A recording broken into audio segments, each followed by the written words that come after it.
Ser Podcast. Hola, soy Bruno Alemán y esto es Play Fútbol, el podcast de fútbol internacional en el que nos gusta hablar del juego. Episodio especial con todo el análisis de los partidos de ida de los cuartos de la Champions, con un Benzema desatado, con Emery demostrando que es un entrenador top, también en la Champions. El ya famoso 5-5-0 del Cholo Simeone en el Etihad y un Luis Díaz jugando en Lisboa como en casa. Un Play Fútbol que vamos a compartir con los compañeros Héctor Pérez, con Manu Escuder y con Marco Rodrigo Azcue. Empezamos.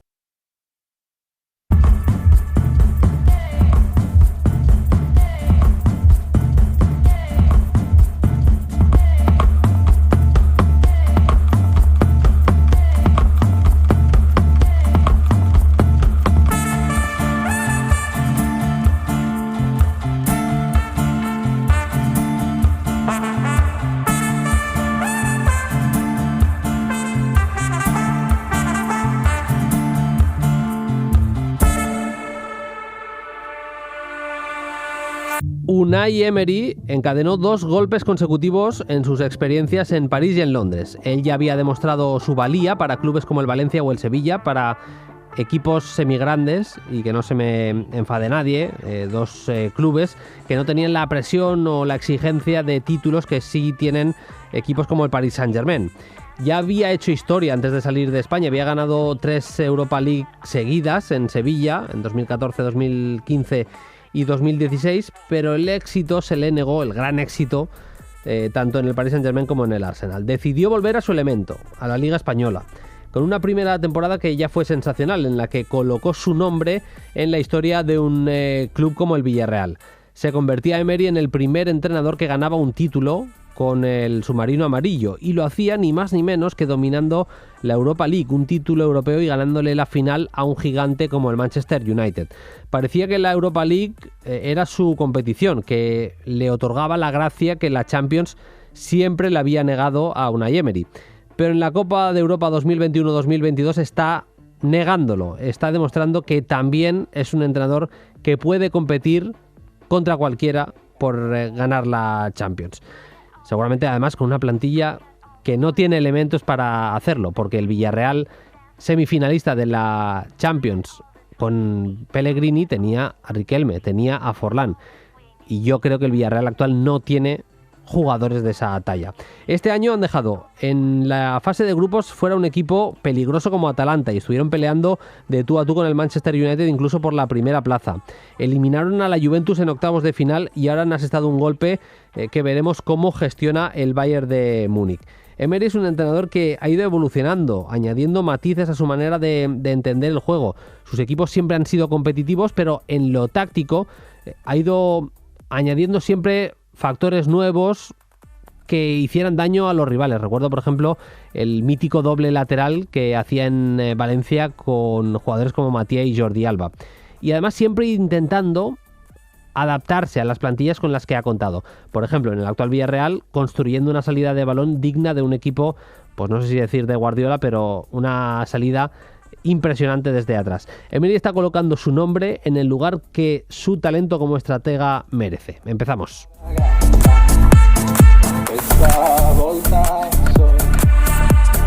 Y empezamos, luego iremos al Villarreal, pero vamos a empezar hablando de ese partidazo de Benzema y de Courtois. El Real Madrid ganó en Stamford Bridge, le ganó al campeón de Europa. Hay que empezar por ahí porque fue algo impresionante lo de Courtois y lo de Benzema, y lo de Courtois, pero lo de todo el equipo. Ancelotti planteó un sistema en el que en la derecha, en vez de Asensio o Rodrigo, el que jugaba era Valverde, y era Valverde porque iba a seguir a Azpilicueta, para que no hubiera fugas en su defensa. Prácticamente defendía con 5 con el uruguayo siguiendo al futbolista navarro, y le salió bien la jugada. Más allá de eso, vimos a un Benzema que quiere el Balón de Oro, quiere la Copa de Europa, está en ese nivel, es el mejor jugador que hay ahora mismo en la Champions League, y que marca 2 goles de cabeza que son impresionantes. Y luego además, pues si es un delantero que sabe presionar a Karius y ponerle nervioso, es capaz de hacer lo mismo con Donnarumma y ganarle la partida, de hacerlo también con un portero como Mendy y ganarle la partida, pues al final estamos hablando de que no es casualidad, que si vas a presionar con esa mentalidad de Karim Benzema, pues seguramente tienes más opciones de éxito, como demuestra Benzema. Es un equipo de dos áreas porque Courtois hizo paradas otra vez impresionantes. Es también el mejor portero de la Champions. ¿Cómo no va a competir el Real Madrid por ganar esta Copa de Europa teniendo a Courtois y a Benzema? Pero es que además el Casemiro, Kroos, Modric funcionó muy bien. Valverde hizo un auténtico partidazo. Bueno, fue un partido muy completo del Real Madrid.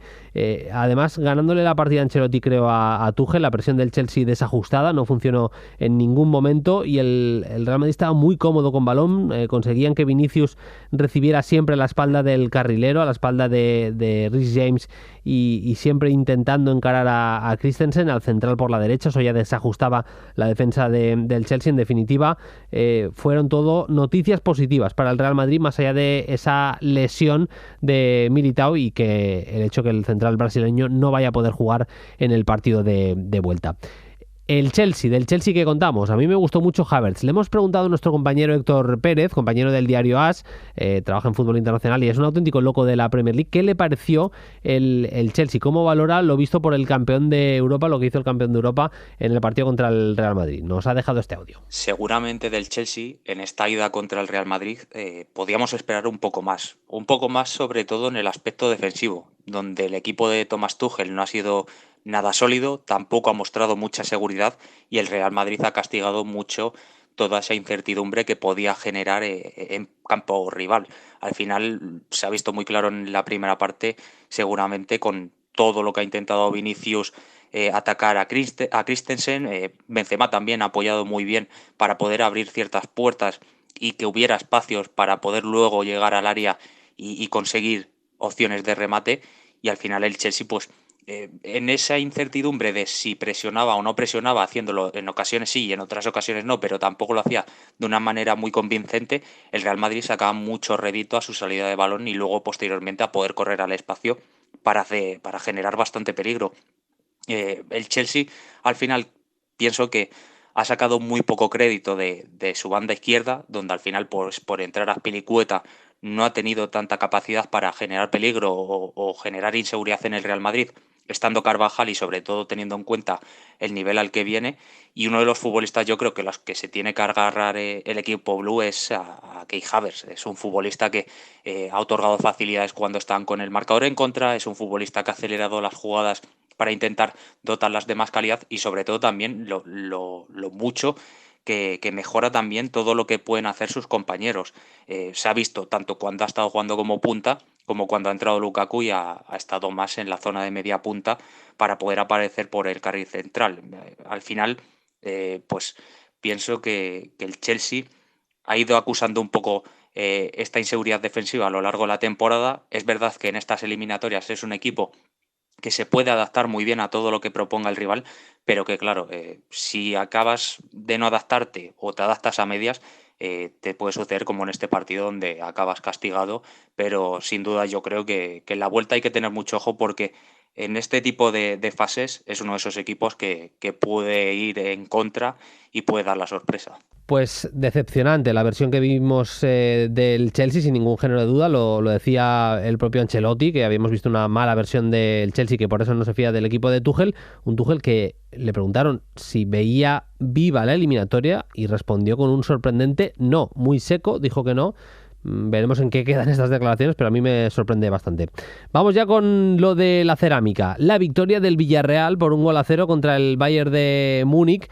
Una victoria impresionante que no hace sino ahondar en la historia de Emery en Europa con este equipo, que es una auténtica pasada, siendo campeones de la Europa League el año pasado, como contábamos, y ahora consiguiendo, pues de momento, meterle el miedo en el cuerpo a todo un campeón de Europa como lo fue hace un par de años de la Champions, como es el Bayern de Múnich. Vamos a charlar con Manu Escuder, es periodista, ha estado en la revista Panenka y sigue como pocos el día a día del Villarreal y todo lo que se refiere al juego del equipo de Unai Emery. Les saludamos ya. Hola Manu, ¿qué tal? Muy buenas.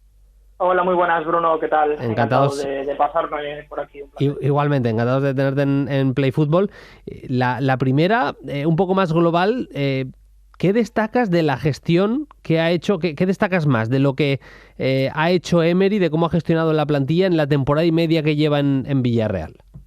Bueno, yo creo que lo más destacable, ¿no? Lo que destaca a primera vista es el tema de que es una bestia competitiva el Villarreal, lo que ha transformado en lo que ha transformado Emery el bloque es una locura, porque al final da la sensación de que ante rivales así se crece, rivales que lo someten, que lo aplastan contra su portería.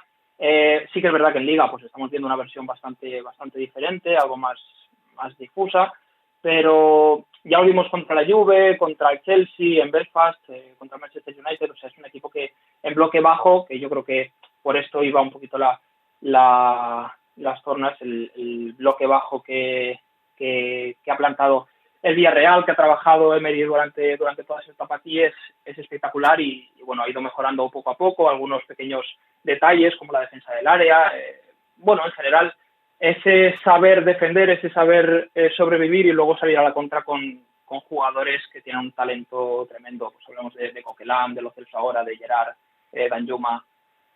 Un poco todo, pero de cara a la Champions, la gestión del grupo, la gestión del bloque a nivel competitivo es tremenda. Es un equipo que compite bien, que sabe salir a la contra, que trabaja bien en ese bloque bajo cuando le toca hacerlo, evidentemente, pero al mismo tiempo, y es muy del fútbol actual, es un equipo que sale cuando le toca y cuando el partido permite hacerlo, que sale jugando muy bien desde atrás. Recuerdo, lo tengo fresquísimo en la memoria, el partido de este año en el Bernabéu, en ese sentido es buenísimo, como atraen la presión del Real Madrid, y no sé si se le quiere llamar contra, que se le llame contra. Al final lo que hace es atraer una presión, encuentran a jugadores del Villarreal detrás de esa primera línea de presión, segunda incluso línea de presión, y a partir de ahí atacan rápido.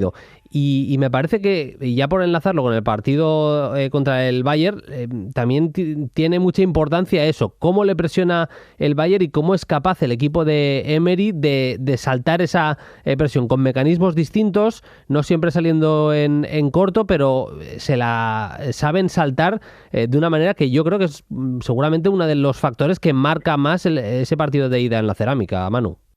Sí, eso es. Además, el Villarreal trabaja una cosa muy bien, que es la figura del tercer hombre, esa figura que aparece, que ya se está desmarcando cuando se da el pase entre emisor-receptor. Pues cuando antes de recibir receptor hay un tercer hombre que ya se está desmarcando para ser el siguiente receptor. Eso lo hace muy bien el Villarreal y la gran parte de las salidas que hace desde atrás son de esta forma. Digamos que la salida es la fase del juego, el momento que más mecanizado tiene el Villarreal, que más trabajado tiene.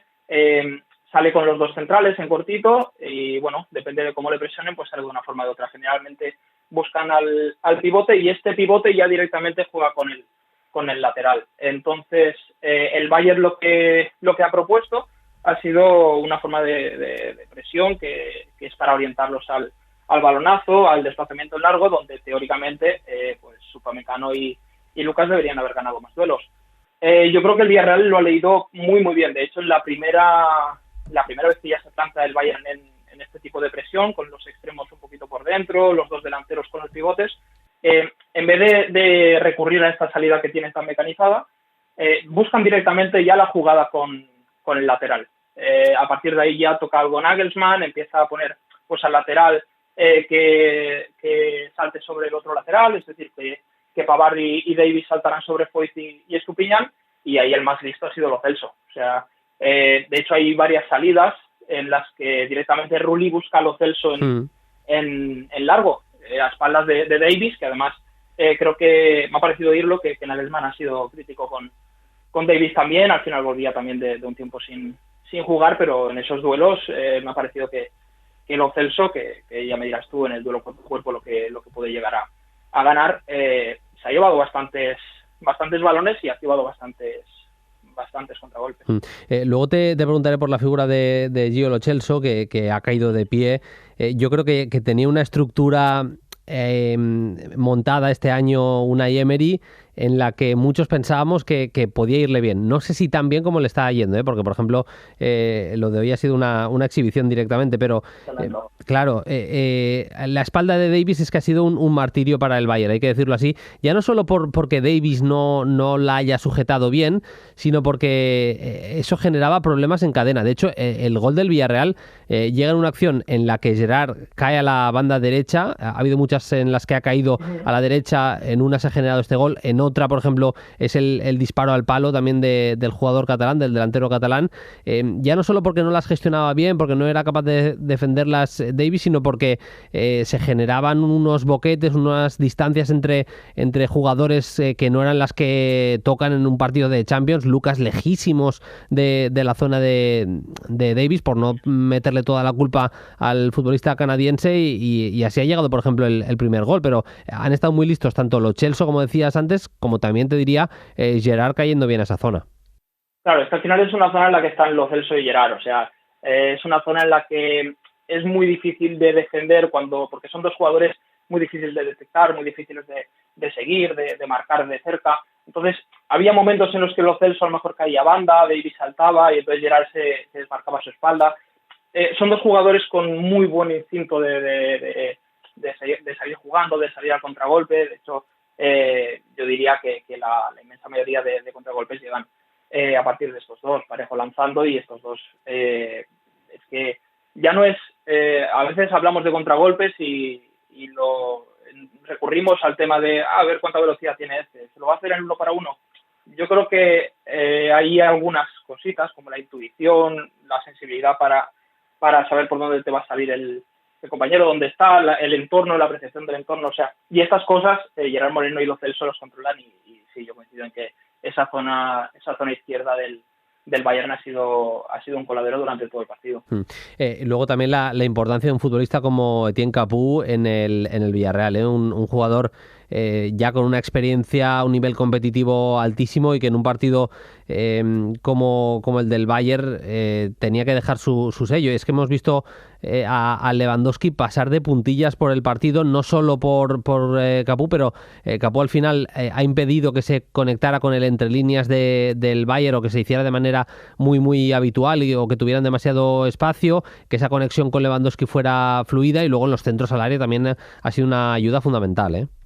Sí, lo de Capoue es que es escandaloso. Sí que con balón pierde un par de balones en salida, pero bueno, en general el partido es muy muy bueno, y de hecho diría que lo que mejor le ha venido al bloque defensivo de Emery, y pensando un poquito en qué pasaría si no estuviera esta pieza, Capoue en bloque bajo, cuando le toca montar estos bloques contra equipos que te mete contra tu portería, te obligan a defender con muy poco espacio.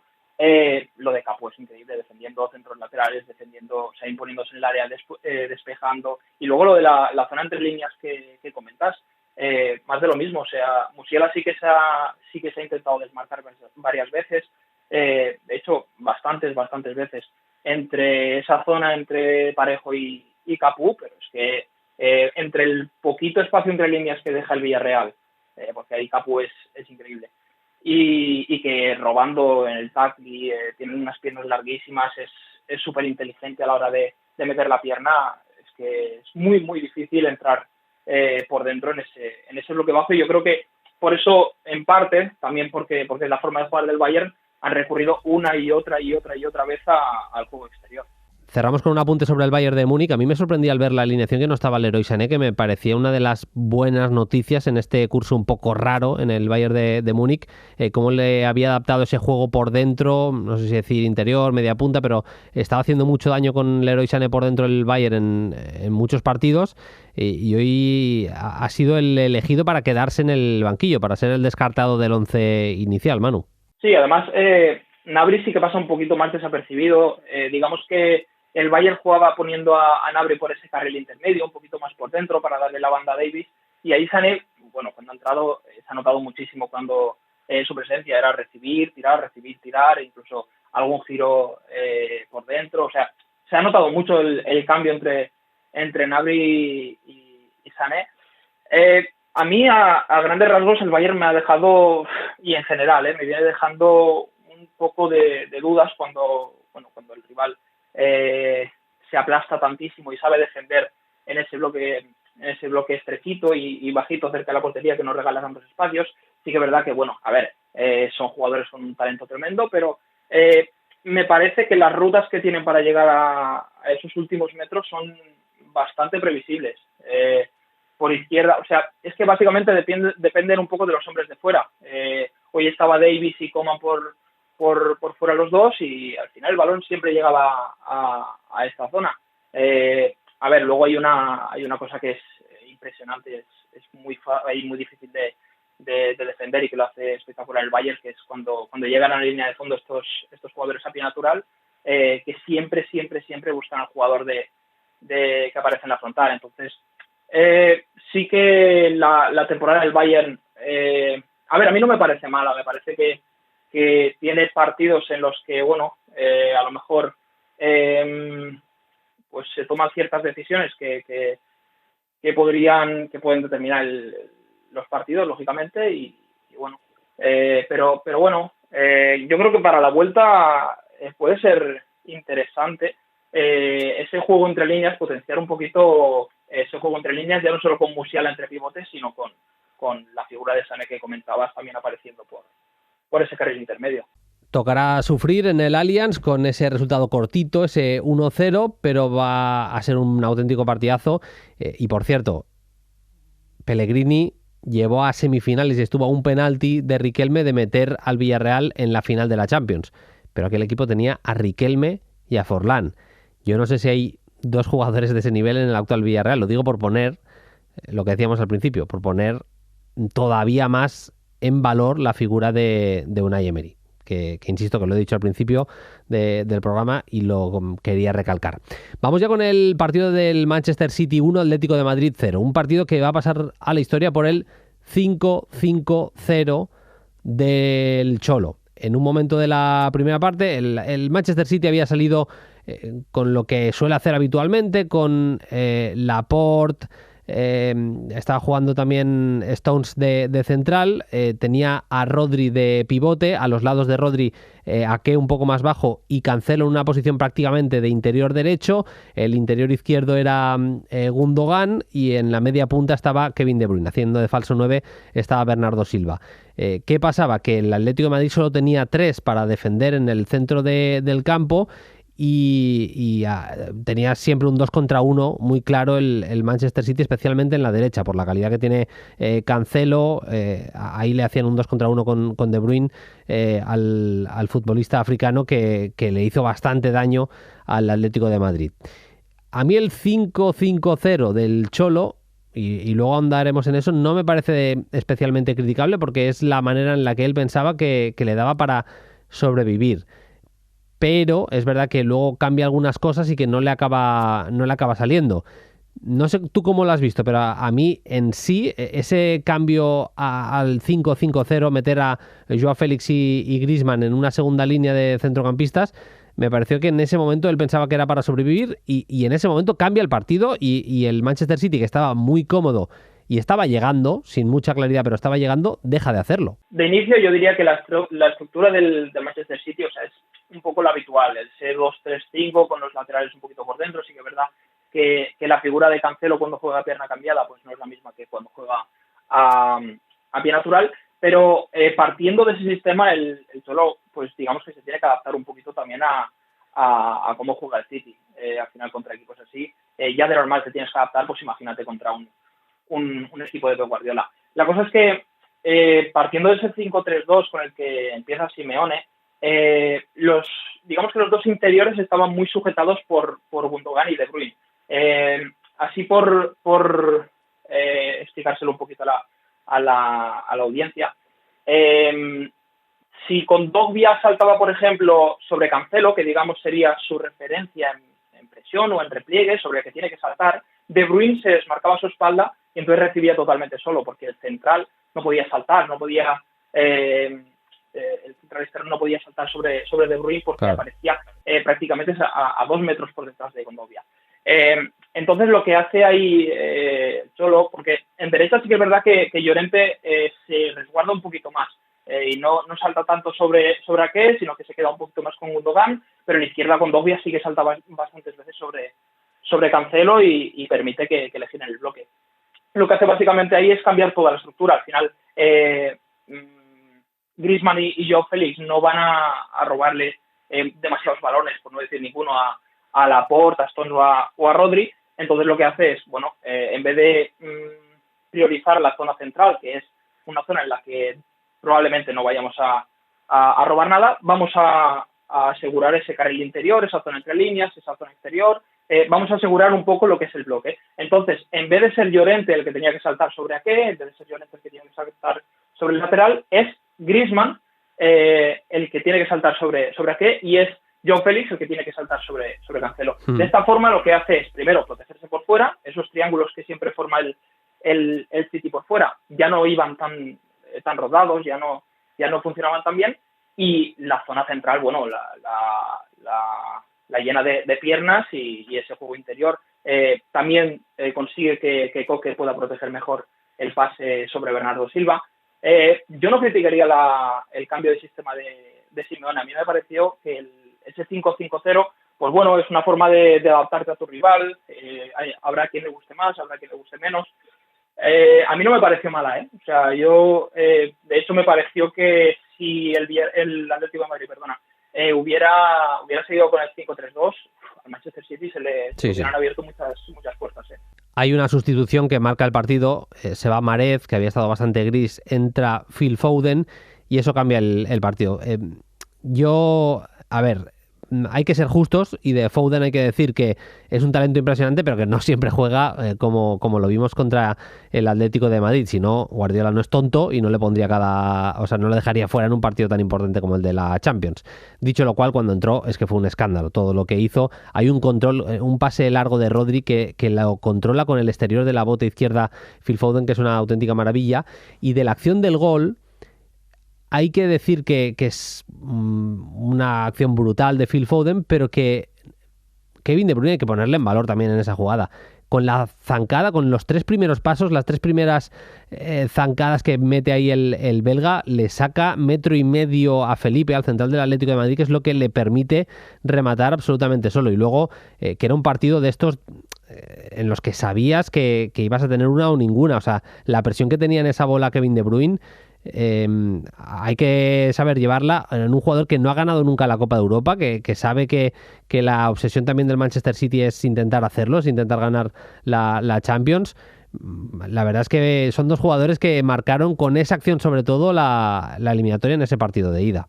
Mira, yo es que con esa pareja me emocioné en el partido. Yo cuando vi, porque hablábamos de la estructura un poco del City que jugaba 2-3-5, llegó un momento, además con la entrada de Foden se ve más claro, que pasa el City a jugar a una especie de 2-2-6, o sea, pone a Foden en el carril de De Bruyne, en ese carril intermedio. Entonces, Foden es el que gira, es que además es la primera acción de todas, y yo cuando lo vi, incluso pegué un grito de la emoción de ver eso. O sea, Foden se coloca por delante para recibir el pase y girar al primer control, y De Bruyne ya está rompiendo sobre ese intervalo central carrilero. O sea, es de una forma de entenderse impresionante. Luego, es que además son dos jugadores que definen muy bien esa jugada. O sea, Foden girando y al primer control ya poniéndose de cara y sabiendo dónde están todos los compañeros y sabiendo lo que tiene que hacer, es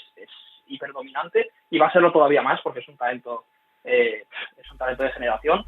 Y De Bruyne rompiendo el espacio, bueno, ¿qué vamos a decir? Al final, yo recuerdo cuando el City hacía esos triángulos con De Bruyne rompiendo siempre sobre el espacio central lateral, que eso era pero imposible de defender si el City estaba medianamente bien.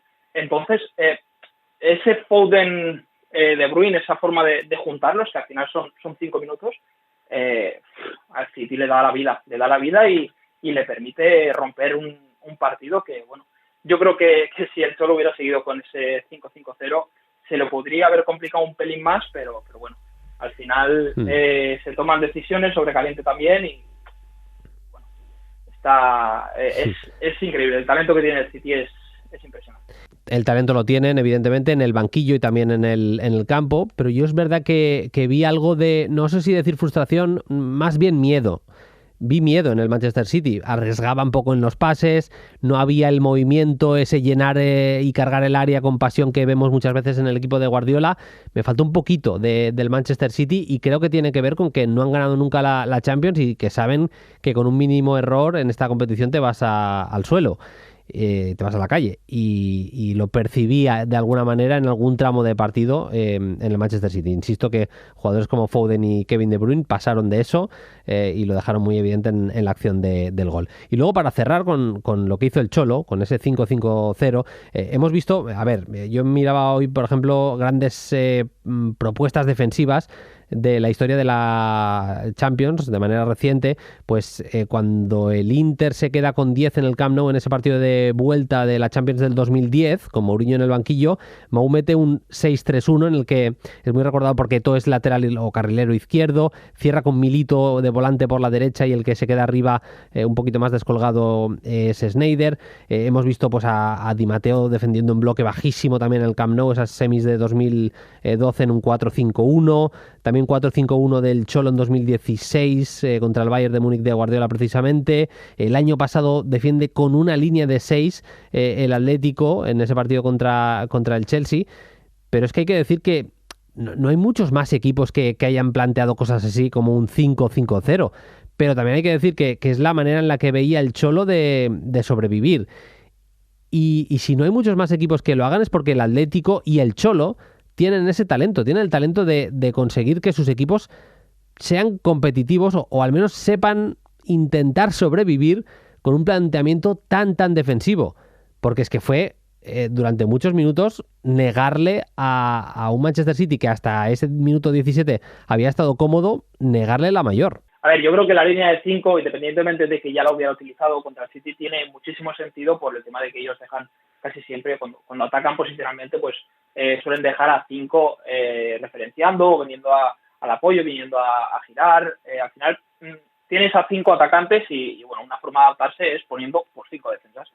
A partir de ahí, yo creo que sí que hay cierta improvisación o no sé si improvisación, a lo mejor lo tendrían como una variable de lo que pudiera ir ocurriendo en el partido, pero yo creo que ese 5-5-0 venía muy en la línea de adaptarse al Manchester City, más allá de cuántos delanteros te dejen ellos. Ellos a lo mejor te dejan, a los dos extremos en amplitud, a los interiores girando en intermedias y a Bernardo Silva pues en carril central, pues tienes que colocar a 5. Y claro, a partir de ver esa forma en la que el City estaba progresando, siempre girando el bloque por el salto de los interiores, te tienes que adaptar de alguna forma. Y yo en ese sentido creo que la actuación más bestia que recuerdo ahora es que no te sabría decir el rival ni el momento, pero sí que recuerdo una estampa de Islandia con no sé si 7 o 8 defensores incluso. Eso fue o Kazajistán, ahora mismo no, uno de los dos que los recuerdo a todos metidos hacia atrás y bueno, son imágenes que llaman la atención, pero al final también tienen cierta lógica. A veces, no sé, me han preguntado, ostras, el Villarreal contra la Juve, por ejemplo, el Villarreal está defendiendo con 5. A ver, sí, Jeremy está defendiendo como una especie de carrilero, pero porque ellos dejan el lateral largo, entonces de alguna forma te tienes que defender. No sé, es ir adaptándote un poquito al rival y al final hacer análisis de tu propio equipo sin entender cómo juega el equipo rival es claro, entender la mitad. Sí. Ha quedado, yo creo, bastante bien identificado lo que pasó en el campo del Manchester City y vamos a tener unos partidos de vuelta preciosos. No sé si Tuchel piensa lo mismo, pero en general la semana Champions, la que viene será preciosa también. Manu Escuder, compañero, un placer charlar de fútbol contigo y si te parece volvemos a hacerlo pronto en otra ocasión. Un abrazo y hasta la próxima. Un placer, Bruno, cuando quieras.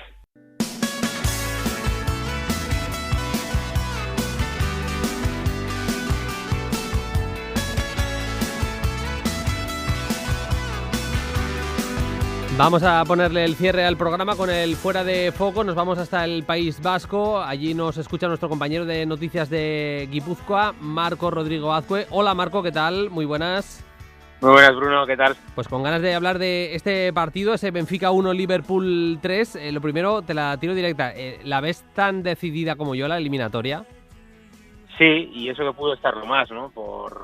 El partido tuvo sus momentos, ¿no? Sí. Pero sí que es cierto que hace 3 semanas vaticinábamos por aquí, después de analizar la victoria del Benfica en Ámsterdam contra el Ajax, que bueno, que el equipo de Veríssimo se podía quedar un poquito corto para una distancia con unos cuartos de final de Champions, y lo del martes vino a confirmarlo. Más allá, repito, que el partido tuvo sus momentos y el Benfica pudo meterse de lleno en el partido. Contamos Contamos rápidamente las alineaciones. Salió el Benfica con Blajodimos en la portería, con Gilberto, Otamendi, Vertonghen y Grimaldo en la defensa. Luego explicaremos exactamente cómo era la formación, pero jugaban Weigl, Taarabt en el centro del campo. Gonzalo Ramos es lo que iremos discutiendo, la altura en la que jugó el portugués. Everton banda izquierda, Rafa Silva más bien caído a la banda derecha y Darwin Núñez como referencia ofensiva. En el Liverpool, Alisson en la portería, Alexander-Arnold, Konaté, Van Dijk y Robertson en la defensa, con Fabinho, Keita y Thiago Alcántara en el centro del campo, y arriba Mohamed Salah, Sadio Mané y Luis Díaz. Precisamente por esa alineación del Liverpool empieza nuestro primer punto. Me habías hablado muy bien del partido de Otamendi contra el Ajax en la vuelta, sobre todo, especialmente en la vuelta de los octavos de la Champions. Pues lo que hace Klopp es dejar sin referencia a un defensa que necesita el contacto, que necesita sentir al delantero, que necesita ese choque, esa fricción constante como es Otamendi, le deja sin referencia, Marco. Sí, te hablaba muy bien del partido de Otamendi en Ámsterdam, te hablaba muy bien del partido de Otamendi en el Camp Nou, de Otamendi en Eindhoven, allá por el mes de agosto, en la previa. Bueno, tenía el central argentino gran parte de culpa de que el Benfica estuviera en unos cuartos de final de Champions, y por otro lado está el tema de Klopp, ¿no? No es el Liverpool un equipo que suele fijar mucho a su 9, juegue quien juegue Firmino, juegue Diogo Jota, el martes lo hizo principalmente Mané, aunque permutó mucho con Luis Díaz, incluso con Salah. Pero bueno, todo eso con la idea general de dejar sin referencia a un central, como decías, que requiere de un contacto, que necesita una especie de poste ahí para poder atosigarlo, y en este sentido el equipo de Klopp empezó a ganar la batalla desde ese movimiento, ¿no? De dejar a la principal baluarte de la defensa del rival sin una referencia a la que marcar. Yo creo que hay, me apuntabas esta mañana también, mucha importancia en lo que decíamos antes de Gonzalo Ramos, en la altura con la que defendía, porque muchas veces lo que hacía era saltar un poquito a centrales sin acosar, sin ser súper agresivo, pero saltaba un poquito y acababa dibujando el Benfica una especie de 4-4-2 en defensa, ¿verdad? Sí, a ti te daban la alineación de inicio y podías pensar en una especie de 4-2-3-1, ¿no? Con el propio Gonzalo Ramos de media punta por detrás de Darwin Núñez.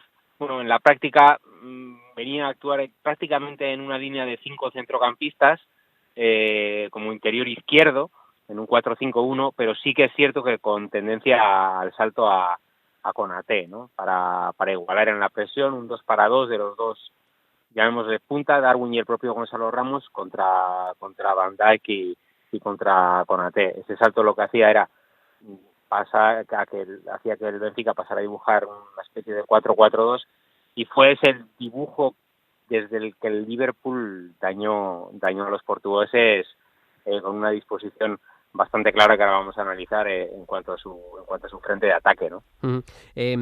Yo creo que ahí es importante también cómo conseguía la amplitud, darle amplitud el Liverpool, ¿verdad? Que utilizó fórmulas, no voy a decir curiosas, pero sí alternativas a lo que podemos ver en la mayoría de equipos habitualmente, Marco. Sí, conseguía el Liverpool que el Benfica dibujara esa especie de 4-4-2, y a partir de ahí, bueno, con un doble pivote como el de Weigl y Taarabt, y una línea de 4 defensas por parte del Benfica, bueno, lo que hacía principalmente era dibujar un frente de ataque de 5 hombres, 2 abiertos en banda dando amplitud, 2 en los carriles interiores y otro que sería Mané flotando en la posición de 9, pero cayendo muchísimo a la zona de media punta para recibir y para sacar de sitio a los centrales. Y bueno, y a partir de ahí, lo que subrayaba todo era Bruno, dar amplitud y sobre todo buscar esos balones a banda con cambios de orientación. A partir de ahí, lo que conseguía Liverpool era generar acciones ofensivas de banda, cargando muchísimo el área, cargando prácticamente el área con los otros 4 futbolistas que se disponían en posiciones ofensivas. Hizo muchísimo daño y el 0-1 de Liverpool yo creo que llegó bastante tarde para los merecimientos que hicieron unos y otros. Subrayé también, bueno, que la disposición de Liverpool en el frente de ataque era bastante curiosa, lo que decías, porque si bien Salah jugaba muy pinchado siempre en derecha, buscándole más de lo habitual, Marco, porque sí, él generalmente, es verdad que Alexander-Arnold muchas veces se mueve por dentro, pero si hace falta no juega nadie pegado en la banda derecha de Liverpool, muchas veces cae ahí más Henderson para que haya algo más de fijación, un poquito lo que hacía en Rakitic en el primer año del Barcelona de Luis Enrique, pero para la estrella que es Salah dentro de este Liverpool, el respeto a nivel posicional que tuvo ayer me sorprendió bastante, ¿eh? Sí, además sorprendió subir la posición de Arnold, que estaba bastante bajo para lo que él es habitual, yo creo que con la clara intención de fijar ahí a su extremo y generar un uno para uno a mayor campo abierto posible de Salah con Grimaldo, y la verdad es que le creó muchísimos problemas. Eso por un lado, en este costado del ataque de Liverpool las cosas eran bastante fijas, estaban bastante establecidas. En el otro, en cambio, había muchísima movilidad. El que daba amplitud podía ser tanto Robertson como Luis Díaz, como incluso Thiago, que se lateralizaba muchísimo. El propio Robertson podía pisar carriles interiores, podía haber permuta con Luis Díaz en la posición de falso 9 y Mané en izquierda. Bueno, una amalgama de movimientos que, más allá de que Salah fuera el extremo derecho fijo, incluso yo podría decir que Nabil Keita era también el interior derecho fijo, aprovechaba mucho la espalda del propio Gonzalo Ramos, ¿no?, para ganar altura y pisar área. Bueno, fue una amalgama de movimientos en la que yo diría que en los primeros, sobre todo 25-30 minutos, el Liverpool consigue una renta que pudo ser mayor. Yo creo que al descanso la eliminatoria, si ahora mismo podemos decir que está muy muy encarrilada con el 1-3, yo creo que podía haber restado más, no ahora, sino incluso en el descanso. Llegan rápidamente ese gol que marca Konaté de córner, la jugada con ese pase formidable que mete Alexander-Arnold también al espacio, el desmarque es buenísimo de Luis Díaz, la toca de cabeza para que Sadio Mané marque el que era el 0-2, pero me apuntas que el Benfica fue capaz de enlazar algún contragolpe, que por momentos salió jugando desde atrás a través de los laterales, tenía bien expuesto, estudiado cómo iba a presionarle el Liverpool, es decir, que el trabajo previo del Benfica estaba hecho, ¿eh? Sí, además yo creo que consiguieron generar situaciones que habían estudiado y habían planteado y eran muy premeditadas, ¿no? Jugadas de ataque muy verticales tras robo, incluso situaciones en las que se atrevieron a encarar la presión alta del Liverpool y a salir por fuera con los laterales sin dar tiempo a que tanto Robertson como Arnold saltaran a tiempo, ¿no? Y por ahí, bueno, generaron situaciones de transición bastante claras, que esto nos puede servir ya como anticipo de lo que vamos a analizar a posteriori, que los dos centrales del Liverpool, tanto Van Dijk como Konaté, yo creo que solventaron tirando de exuberancia física, de potencia, de todo un poco, ¿no? Situaciones en las que había jugadores del Benfica que podían correr al espacio con balones bastante claros y que a su vez solventaban los defensas del Liverpool, bueno, mostrando una superioridad sobre todo física, pero también de colocación, también de rapidez, importante. Luego llegó el 1-2, que digamos que caricaturiza un poquito a lo que es Konaté, ¿no? Y lo que es esta clase de centrales, ¿no? Es un corte de central bastante habitual en el fútbol moderno últimamente. Buena salida de balón, muy exuberantes físicamente, potentes, pero también tendentes al error individual en situaciones técnicas bastante sencillas, que ayer dieron pie al 1-2 del Benfica. Claro, es que el error de Konaté te pasa en un partido contra el Manchester City, contra el Real Madrid, contra el Chelsea, te pasa en una final de la Champions y queda absolutamente retratado. Un jugador que estaba jugando un buen partido, pero que muchas veces también es tendente al error. Un poco también escuela Upamecano, ¿eh? En ese sentido, Upamecano todavía más porque se la juega todavía más con balón, además, y yo creo que es bastante mejor con la pelota en los pies, pero sí que te dibuja un poquito el tipo de central que es el partido que jugó Konaté en Ouedraogo. Podemos decir que a raíz de ese error no forzado, ese error grosero de Konaté, llega un momento Benfica, lo podemos llamar así, que se pone 1-2 y de hecho no está lejos de conseguir el 2-2, ¿eh? Es un momento muy Champions, ¿no? Tú lo decías ahora, sucede esto contra un City, contra un Chelsea, y añadiría que incluso contra un Benfica, ¿no? Con todo lo inferior que puede ser el Benfica respecto a estos clubes que citabas, pero es que incluso en unos cuartos de final contra un Benfica, pues te puede costar caro ese error. Ayer pudo costar caro, después de una primera parte que pudo terminar 0-3 o 0-4, el Benfica se pone 1-2 y le llega el momento Champions, lo que te comentaba ahora al principio de la respuesta, ¿no? Fueron, diría que 15 minutos en los que sin mediar ninguna revolución táctica, sin mediar cambios importantes, el Benfica, pues envalentonado por el gol, se viene arriba, empieza a ejecutar una presión bastante más eficaz, enlaza 2-3 transiciones peligrosas y prácticamente merece el gol en el empate hasta el minuto 65, en el que ya de nuevo, bueno, ese ímpetu empieza a bajar y el partido vuelve a calmarse. Totalmente.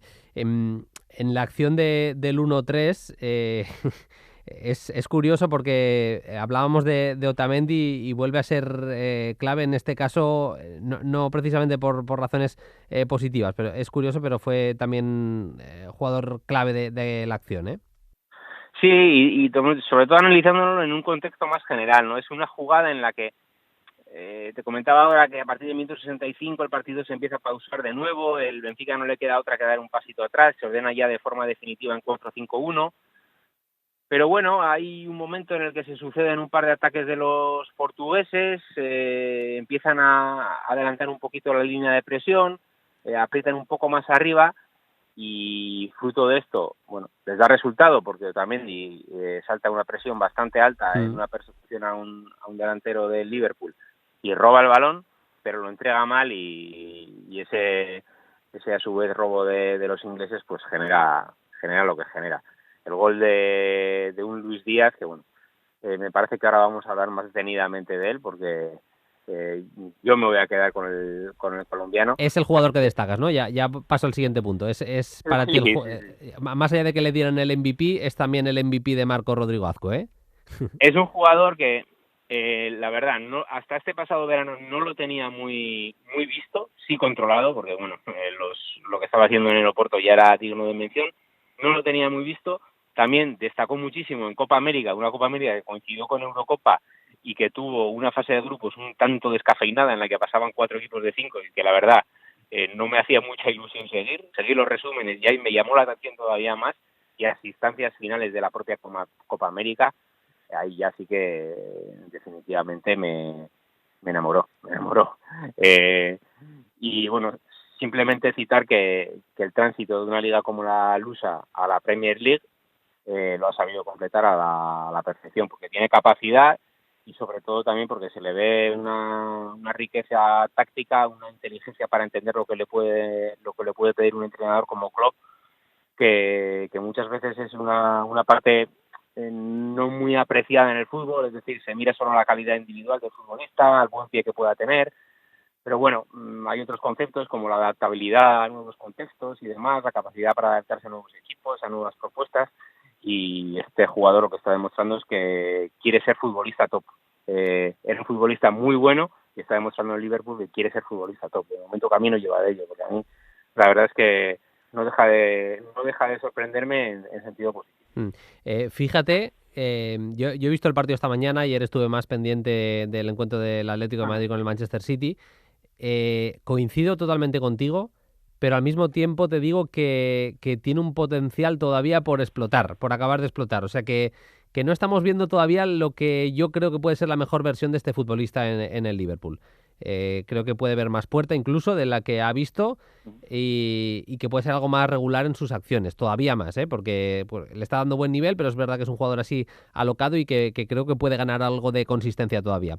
Y aunque sea rápidamente, la batalla de técnicos, Veríssimo contra Jürgen Klopp, ¿quién la ganó? Vamos a ser breves, Klopp, yo creo que Klopp. Los momentos de clara superioridad del Liverpool sobre el Benfica, más allá de que las herramientas de las que disponía uno y otro entrenador, pues bueno, había distancia entre ambas, ¿no?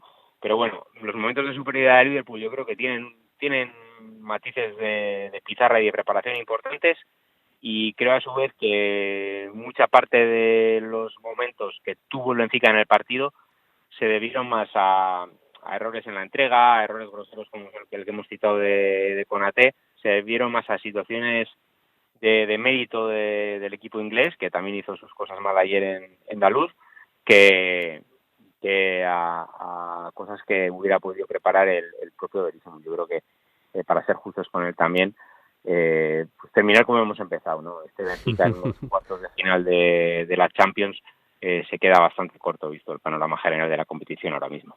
Totalmente de acuerdo. Pues así cerramos el Fuera de Foco de esta semana. La semana que viene habrá más con Marco. Nos iremos hasta el País Vasco para hablar seguramente de un partido que se jugará en Alemania. Pero bueno, eso será ya la semana que viene. Como siempre te digo, Marco, un placer, a disfrutar del fin de semana futbolero, y volvemos a hablar el jueves que viene. Un abrazo. Eso es, igualmente para todos. Un abrazo.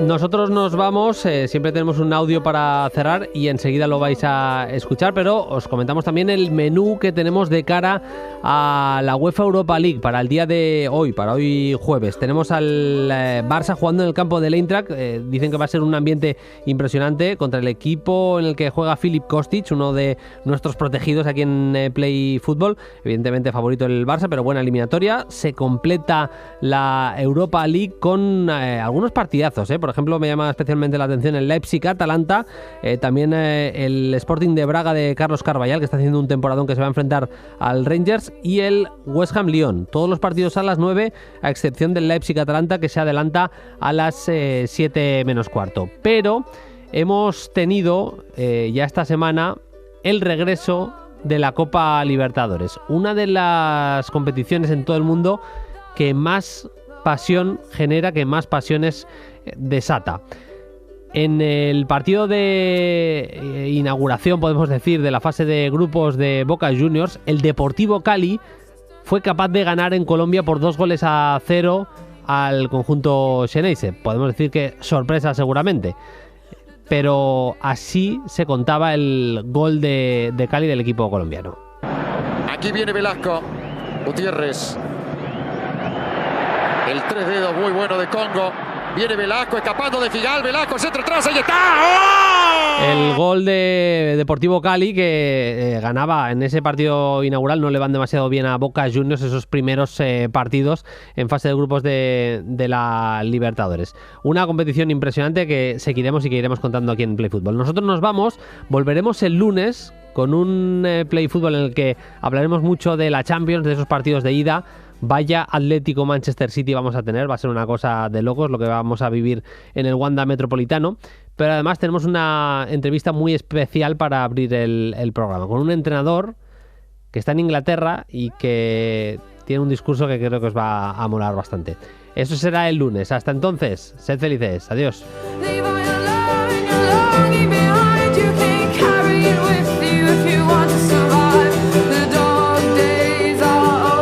Suscríbete a Play Fútbol. Todos los episodios y contenidos adicionales en la app de Cadena Ser y en nuestros canales de Apple Podcast, Spotify, iVoox, Google Podcast y YouTube. Disponible los lunes a las 10 de la mañana.